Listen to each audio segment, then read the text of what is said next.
محترم سامعین السلام علیکم، مہربانی فرما کر اگر ویڈیو اچھی لگے تو ہمارا چینل سبسکرائب کر لیا کریں، جزاک اللہ۔ موسیٰ علیہ السلام نے قارون کو زکوٰۃ کا کہا تو قارون برا مان گیا۔ قارون سوچ میں پڑ گیا کہ اتنی رقم میں زکوٰۃ میں کیوں دوں۔ قارون نے زکوٰۃ سے بچنے کے لیے عورت کو پیسے دیے۔ تم موسیٰ علیہ السلام پہ الزام لگاؤ کہ اس نے میرے ساتھ غلط کام کیا۔ موسیٰ علیہ السلام ایک مجمع میں لوگوں سے وعظ فرما رہے تھے کہ وہاں وہ عورت بھی پہنچی۔ موسیٰ علیہ السلام سے مجمع میں ایک پوچھنے والے نے پوچھا کہ جو انسان کسی عورت سے زنا کرے اس کی سزا کیا ہے؟ موسیٰ علیہ السلام نے فرمایا اگر وہ انسان شادی شدہ ہے تو اس کو پتھر مار کر قتل کیا جائے۔ اس نے کہا یہ عورت کچھ کہنا چاہتی ہے۔ اس نے عورت کو کھڑا کیا۔ موسیٰ علیہ السلام نے کہا کیا کہتی ہو بی بی، کیا مسئلہ ہے آپ کا؟ اس کی نظر پڑی نور نبوت پہ تو اس نے کہا میں کچھ نہیں کہتی، قارون نے مجھے پیسے دیے تھے کہ آپ پہ بدکاری کا الزام لگا دوں۔ موسیٰ علیہ السلام فوراً سجدے میں گر گئے۔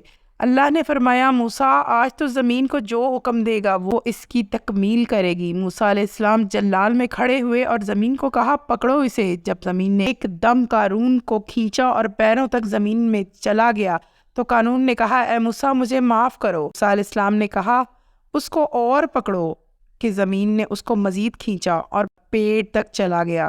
قارون نے چیخ کر کہا اے موسیٰ مجھے معاف کر دو۔ قارون کہتا ہے معاف کر دو۔ موسیٰ علیہ السلام کہتا ہے اے اور پکڑو، اور یوں زمین نے اس کو پورا کھینچ لیا۔ کچھ وقت بعد اللہ نے جبریل کو اتارا، فرمایا موسیٰ بڑا مضبوط ہے تیرا دل، اس نے تیری منتیں کی اور یہ نرم نہ ہوا۔ میری عزت کی قسم اگر قارون مجھے ایک بار بھی پکارتا تو میں اس کو زمین سے واپس نکال لیتا۔ اللہ اکبر، جو قارون کو معاف کرنے کے لیے تیار ہے پھر ہم تو اس کے محبوب کی امت ہیں۔ سبحان اللہ، کیا کریم پروردگار ہے، سبحان اللہ۔